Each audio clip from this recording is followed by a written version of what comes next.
Na entrevista do dia com Maria Lídia Flandoli, a ação política do PT após o afastamento da presidente Dilma. Nosso entrevistado é o deputado federal José Mentor, do PT, hoje no 4º mandato. Muito obrigada, deputado, por estar conosco. Bom, o PT, com o processo de impeachment, afastamento da presidente e com o governo Michel Temer, o PT muda de lado, volta à oposição. Qual é a missão do Partido dos Trabalhadores nesse momento histórico da vida do país? Acho que a primeira questão hoje para nós é trazer de volta a presidenta para governar o país, porque ela foi afastada indevidamente. O processo de impeachment, na realidade, houve uma falcatrua jurídica legislativa. Por que isso eu digo? Porque o impeachment, embora previsto na Constituição, ele exige crime de responsabilidade. E no caso em questão não houve crime de responsabilidade, não se conseguiu demonstrar isto. E embora a votação tenha sido pelo afastamento, o processo agora, a nossa crença é que nós vamos conseguir demonstrar que não houve o crime de responsabilidade e o Senado, com certeza, vai recompor a verdade e restituir o mandato da presidenta.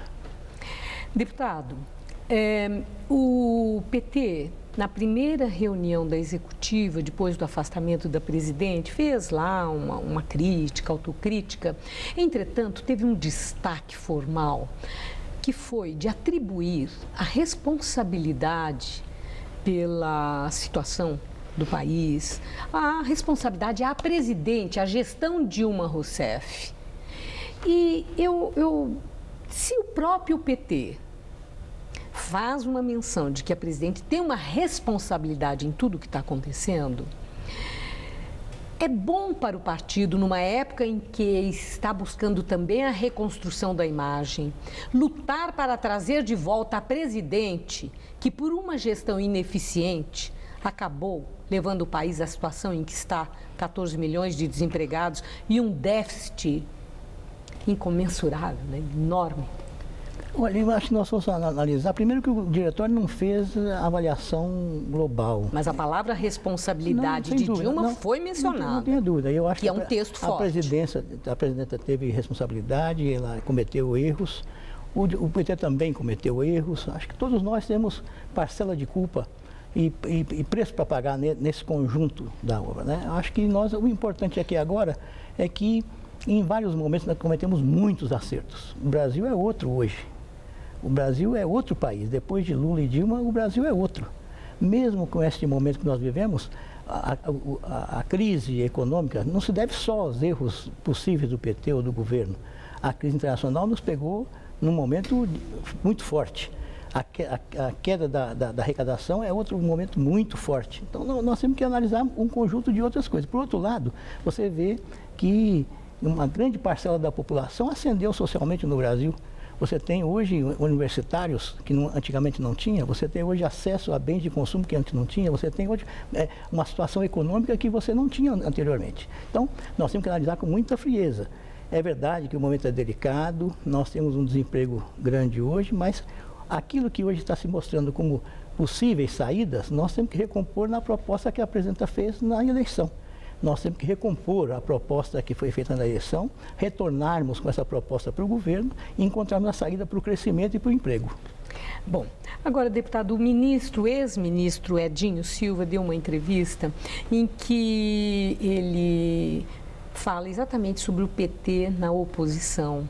Ele diz com todas as letras que o PT não deve atuar na linha do quanto pior, melhor, mas sim numa linha propositiva no governo Temer. E ele disse que o PT deve abrir canais de comunicação com o PSDB para a proposta de reformas que sejam um bem para o país. O senhor acredita na possibilidade de PT e PSDB se aproximarem e se entenderem politicamente nesse momento? Eu acredito primeiro que nós estamos diante de um governo interino. O governo do Michel Temer é um governo que ainda não está efetivado. Sim. E eu tenho a convicção que não se efetivará, porque o Senado deverá recompor o mandato da presidenta Dilma Rousseff. Então essa é uma situação transitória. Neste período, o PT é oposição, porque não reconhece o governo pela sua ilegitimidade. A origem dele é contaminada por essa manobra legislativa e jurídica. Então, até lá, nós estamos na oposição e denunciando esse caráter ilegal e ilegítimo da origem do governo. Se vier a ser efetivado, a situação será outra, nós vamos analisar. E a questão para nós é muito concreta. Né? Se nós tivermos alguém, algum partido, algum segmento, alguns deputados que, por exemplo, estejam conosco, defendendo o direito do povo e dos trabalhadores, seja que partido for, nós estaremos juntos com eles. Aqueles que vierem defender os trabalhadores, nós vamos estar junto com eles. Eu observo que o senhor é o primeiro representante do PT que vem aqui que não usou a palavra golpe. O senhor fala da ilegitimidade, o senhor falou da manobra, que o senhor diz que é jurídica, que é do legislativo, mas o senhor não usou a palavra golpe. Por que o senhor não usa a palavra golpe? É um respeito àquela pesquisa que mostrou que 61% dos brasileiros queriam sim o afastamento de Dilma Rousseff? Não, veja, o fato de ter uma popularidade pequena, uma aceitação pequena, não interfere com a questão do impeachment. Politicamente questionada não quer dizer que deva receber o impeachment, ser afastada. O impeachment tem uma norma política e jurídica. Quando se usa a palavra golpe, é mais um aspecto político, porque o golpe tem essa característica tradicional do militar, de rasgar e o militar toma. Aqui não.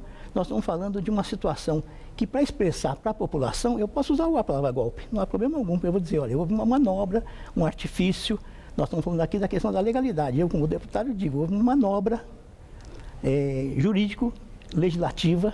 Sim, é o argumento no PT, dos aliados de Dilma e da própria presidente. Para a comunicação de massa, a palavra golpe é uma palavra muito forte e ela é perfeitamente cabível nesse momento. Mas aqui nós estamos conversando sobre a questão legislativa. Eu estou lhe dizendo, lá houve uma manobra jurídico-legislativa que afastou indevidamente, dando um caráter de um crime que não existiu. Mas, falando isso, o senhor atinge em cheio o legislativo, né? Um dos pilares da democracia. Isso tem um tom grave. São seus pares, embora nem todos sejam parceiros, né, de uma mesma corrente política. Entretanto, nós estamos falando de uma instituição fundamental para a democracia. Então, se o senhor admite que até pode falar a palavra golpe, o legislativo brasileiro é golpista? Não, isso eu estou lhe falando. A terminologia tradicional do golpe é quando você tem uma investida com força, com os militares. Essa é a história da lembrança. É a que nós conhecemos. Né? Que é a tradição, né? Por isso que eu uso de uma outra maneira para expressar a manobra que foi feita, foi um artifício jurídico legislativo. Que, para a comunicação de massa, pode-se usar perfeitamente a palavra golpe. Houve um golpe porque houve uma manobra. Claro uma manobra. Então, no caso do Legislativo, ele se equivocou. Se teve uma maioria que hoje está mais do que demonstrada, que foi artificialmente construída, com interesses políticos... Votou, né? Mas votou. Votou por uma construção de um artifício golpista. Entendi. Bom, Michel Temer nomeou Henrique Meirelles. Henrique Meirelles foi ministro do presidente Lula, se deu bem. E tanto foi bem sucedido que, recentemente, o presidente Lula queria Henrique Meirelles no governo Dilma como uma figura competente para novos rumos para a economia, ajeitar a situação de reequilíbrio da economia do país. O senhor acredita que Michel Temer, mesmo interinamente, no tempo que ele dispõe, já começou a tomar medidas e sob o comando de Henrique Meirelles, que ele possa ser bem-sucedido e realinhar ou dar a sustentação para o realinhamento da economia brasileira? Olha, eu conheço o Henrique Meirelles, tive uma atuação próxima com ele no primeiro mandato do presidente Lula. É uma pessoa capacitada, competente. E eu acho que a técnica, inclusive a econômica, tem que estar sob o comando da política. Se a política do Michel Temer for terá bom técnico. Se for a do Lula, terá um bom técnico. Como eu acredito que na do Lula e da Dilma será outra política que não a do Temer, o Meirelles poderá ser um grande ministro do Lula com outra política. Que impacto vai ter tudo isso que está acontecendo agora sobre o resultado das urnas na eleição para prefeito, para o PT, os candidatos do PT. O senhor está apreensivo? Não, todos nós estamos, é evidente, todos nós estamos. Veja, se nós pegarmos nas entrelinhas a capacidade e a competência do Meirelles para completar a resposta, ele foi muito taxativo. Poderíamos criar impostos temporários. Poderíamos mexer no teto da saúde. Isso tudo vai ter implicações. Isso tudo mexe nas eleições de 16 e mexe em 18. O PT, evidentemente, vai dizer... Então, é cedo ainda para o impacto? Muito cedo. Eu só acho que terá. nós estamos antevendo uma situação de retirada de direitos se essa política continuar sendo implantada. Muito obrigada por sua entrevista. Eu agradeço. Uma boa noite. Igual. Estela.